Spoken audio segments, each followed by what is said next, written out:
Welcome back. With me I have Mike Hildebrandt. He's a fitness director over at Axiom. So squat is one of the exercises that really helps the whole body in so many different ways. But it's also one of those exercises where you can probably injure yourself more than anything, right? Absolutely. It's a very functional exercise. Squatting is something that we do almost every day. And the nice thing about a squat is it involves so many different large muscle groups that it's very, very effective and very metabolic. You burn a lot of calories when you do a squat and you do it properly.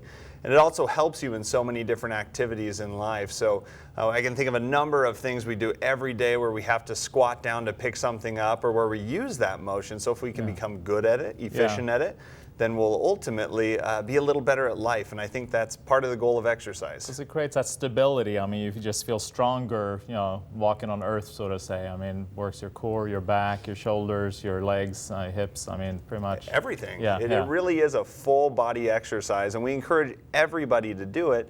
The only challenge is a lot of people end up doing it improperly, which can lead to some injury and even some pain. The proper squat is a good thing, and there's very few people that should not do a proper squat. The challenge is, again, that a lot of people don't do it properly. So what are some of the mistakes that, or what's a better way? I mean, what are some of the mistakes that people do? Well, a lot of people end up rounding their back too much, leaning forward too far. So what I'm going to recommend, I have here a little doil. You can find a lot of these in gyms. It can be weighted or not. You could do it with a broomstick if you wanted to. But one of the keys that we do here, I'm going to put it on my back. It should touch the head, the shoulder blades, and the tailbone. And before anybody starts a heavy squat, they should always start here and just make sure they learn to hinge at their hips. Making sure that doil touches the head, the shoulder blades, and the tailbone.